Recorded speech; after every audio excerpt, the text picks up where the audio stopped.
Hello and welcome to the Checkup. I'm Kara Hartnett, the Health Disparities Reporter at Modern Healthcare, and today we'll be talking with Dr. Rhonda Medows about the value of good population health strategy it could bring to healthcare providers. Dr. Medows is currently the president of Population Health Management at Providence, one of the largest nonprofit health systems in the U.S., and CEO of Ion Health Solutions, a population health management company launched by Providence in 2019. Dr. Medows, thanks for joining us today. Thank you for having me.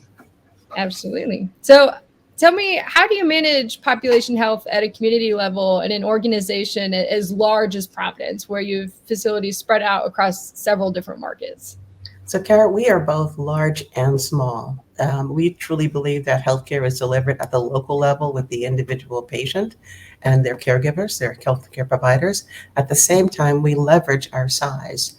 We span across 7 states. And that means that when we are going out and finding the expertise, the tools, the procurement, the investments, we can actually leverage our size to do a better job of using the resources that we acquire. But when we deliver the actual care, it's at the local level. Yeah. So your scale is sort of a benefit to your expertise. So how does Ion Health Solutions come into play there?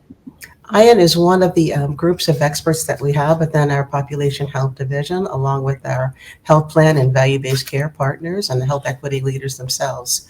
What we do is we have Ion being used with our external partners about 80% of the time.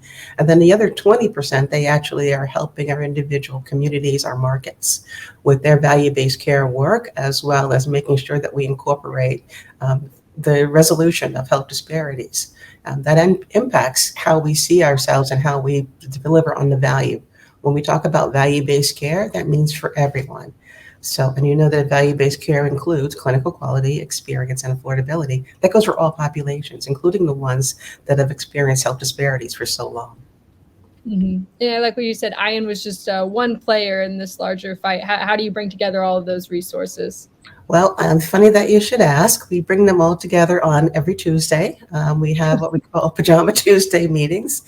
So our health plan, our value-based care team, as well as our leaders in health equity and mental health, and our people who are working on care management all come together every Tuesday. We have a common strategy as a group, and then that strategy is actually shared with our local partners. As I said, we have a system level team, but we also have to work in tight collaboration with the people who are in each of the communities, whether it's a facility, a home-based care, or with our medical professionals. Mm-hmm. And what data or technology do you use to sort of identify those areas of need within each community? We have a great amount of people who are very young and smart and genius level, who've helped us create a proprietary platform that we use. So, normally people talk about using their electronic medical record, and then you use that, but you also use the claims data to basically get an idea about people having access, how frequently they access. You can use that also to supplement information about utilization of care.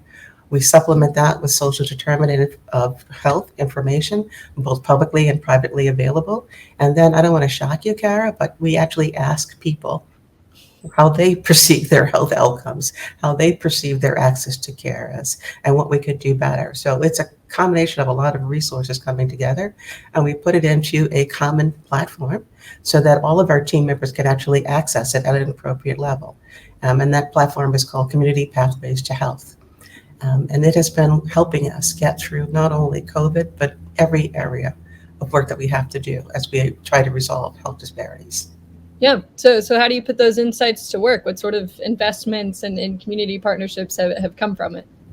So what we've been doing is first we got everybody educated on what is actually happening in their communities. And that actually was really, really important because not everybody understood what health disparities were, which populations were impacted, and how they were impacted. We actually took that information and built out a 5-year strategic plan. And you know what they say about strategy, right?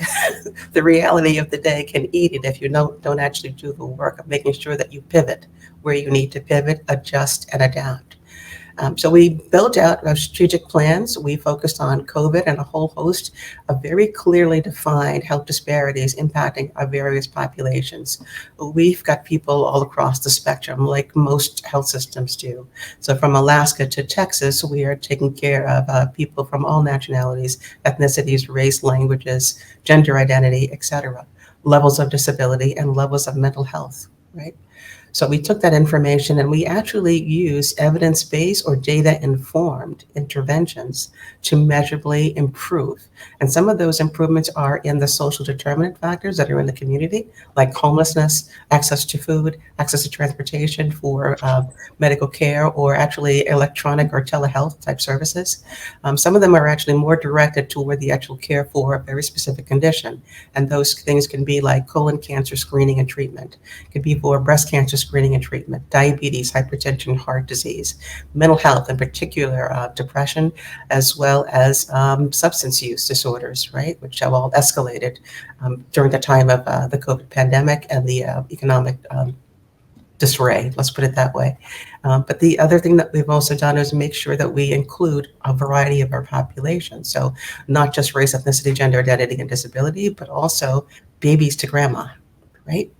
So some of our children have had amazing struggles with mental health, and people who have normally been able to get food resources through schools. Do you remember there was a couple that year or two, 2020, 2021, when they couldn't actually get school-based lunches, breakfast, etc.? How do we bridge that gap for them? Because that impacts their health. And then final example is children with asthma, children with diabetes, children who are developing hypertension early, prematurely. We had to basically figure out where we had places where we needed to intervene. So when we build out these interventions, and they are at a local community level, we also make sure that we embrace that old adage, it doesn't count unless you measure it. Right? So the data informs, but the data also tells us about our progress. That tells us whether or not we're being effective. And we don't have to have that pride of, well, we put something together. Surely it must work because we have good intentions. That doesn't work that way. That's not the way it works. There has to be a measurable improvement. And part of that measurable improvement is not only the clinical and medical indicators, but also how people are perceiving their own health. And that means actually having consumer or patient input on their experience and how they feel. Mm-hmm. Yeah, so you're tracking all this outcomes data now. Where have you seen the most success versus where have you struggled the most to make a difference? The places where we've seen the most success are in the chronic conditions, where we actually have not only the long-standing history of understanding what works and what doesn't work, like hypertension, diabetes, heart disease, and then some places actually asthma. And the whole idea is to focus on whether or not we are actually not only improving how they feel about their health and well-being, but also measurably, are they better controlled? Is their blood pressure better controlled? Is their glucose level better controlled? That we can see, we can measure it, and we're seeing a very slow improvement, but one that is occurring nonetheless. And the places where we struggle most, it's mental health. And it's not for lack of trying, it's for lack of resources. We can't get enough mental health professionals engaged fast enough. We don't have enough access points. We're not the only health system with that struggle. It means that we've had some very unconventional discussions, which means we've kind of said, do we need to go to high schools and colleges and start recruiting and paying for training there, right? Just let's stop talking about it and let's start doing it. And so we've been reaching out to health professional schools. We have our own nursing program. Well, can we expand the nursing program to include specific training for mental health? We have used telepsych. We have used group chat and therapy. We've also had this wonderful discussion about using some of the social influencers. Right, a whole generation of people who have an enormous influence and power over their peers, and younger people even coming up behind them. So how do we get them trained in a way that makes a very measurable impact and improvement? We have a long way to go, but quite honestly, that's part of our responsibility, right? Yeah, and all of this takes, a big investment. And so you as the population health officer has to go to the CFO and the CEO about what the financial benefit of this is long term. What advice would you give to another executive in your shoes that needs to sort of pitch this kind of work to their CFO? I've worked with a lot of different CFOs over the years, and they are not all the same. I have a fantastic CFO with Providence who actually understands the mission, vision, and guidance of what we're trying to do. So I may be a little bit lucky. But when I'm having to talk with the other CFOs who embrace the mission but are truly focused on whether or not we're going to be financially sustainable, they have honest questions, right? And so what I usually talk to them about is we are moving away from fee-for-service volume-based care. Right? So we're still bridging it a little bit. We got our foot in fee-for-service and our foot in value-based care. Part of value-based care is actually delivering the three components: quality, experience, and affordability. You can't say that you are addressing quality and experience for your populations if you're not actually addressing the needs for all of your population. So when we have health disparities and we find out that the health disparities, people couldn't get access, people didn't have health professionals who knew how to engage with them, who knew how to encourage them and basically engender trust. We had to teach people to do that. That takes investment, that takes time. And so we make the case by saying if we're truly going to deliver on value, we're going to be successful in our performance in value. If we're going to actually reap the rewards financially, never mind from the humanities sense on this, then we have to do it really, really well. And so we actually match it up and we said, listen, we're going to show you how much per dollar that we're actually receiving in terms of education, training, getting people engaged. We can actually map out our progress. It's I don't want to say it's not rocket science, but it's a matter of taking the good intention and translating it into an actual action that is measurable. And normally we start the conversations on population health. We talk about health disparities. We talk about achieving health equity, and we incorporate in the key messages on value-based care because it's important that they understand that this is part of the model of care. This is not just goodwill. This is actually part of our business responsibility. And when we do that, and they can actually see that our value scores and our value incentive payments improve, that's when the little lights go on. That's when they kind of go, wait a minute. I mean, there's something to this. I said, yes. It used to be a long time ago, Kara, that when we talked about prevention, early intervention, people were like, well, do we really want to invest in that if they're not going to stay with us? And so we've been able to make the case that not only do we want people to come and receive their care, wellness, and overall health work with us, but we want to actually have them be our lifelong partners if possible, if they stay in the area. People move around. So if we actually have partnership with other health systems, it actually pays off. But now we've added all of the prevention, wellness, and early intervention in with, you do have to encourage people to want to see you, to want to receive care. And they want to receive care from a variety of different settings. So that kind of prompted them to go, okay, now she's talking about we have to invest more in primary care. We have to invest more in telehealth and telemedicine type things. Yes. And we have to invest less in the bricks and mortar of the hospital system itself. Because quite frankly, that's where we're trying to move people in order to achieve the value-based care objectives, including the one on affordability. The best care, the most effective care in the least costly setting. Mm-hmm. And you see other organizations sort of starting to make that evolution as well. And it seems like the backbone of all of this is your data infrastructure. And so you see these organizations focused on building out data collection efforts to include things like race and ethnicity and sexual orientation and gender and social determinants of health, like you mentioned. What do those efforts look like for you, and sort of what barriers have you faced gathering more robust data on the communities you serve to be able to sort of, monitor this progress? We have been on this journey for at least the 7 years that I have been here. And it has been probably one of the most important areas. So we are making sure that we not only have the data that actually comes together and tells the full story about what people, populations, and communities need, but we also use it to educate the people who are providing the care, providing the services, and then managing it. They have to have an understanding of why we do all these things. For us, we've gotten pretty far along, more than I ever thought that I would see in my professional career. It's a matter of working with people who were similarly committed to get it done. If there have been any barriers, it was initially people asking the question, like, why do we need to know all these things? What are we going to do with it? But once we made the case for the information that we have, when it is clean and when it is integrated, it actually tells the story, it informs our strategy.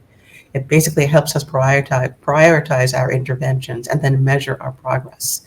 We can actually see what we're doing. And then when we actually do that with them, they're more likely to embrace it. If we were talking about barriers, the barriers come in the form of probably three different ways. Probably number one is making sure that we get our existing or some of our older systems up to speed and up to date and able to accept the information, right? If you've ever been in a conversation with someone who was running a system platform and you mentioned the word that you want to add a data field or a data element, there's a lot of crying sometimes that happens.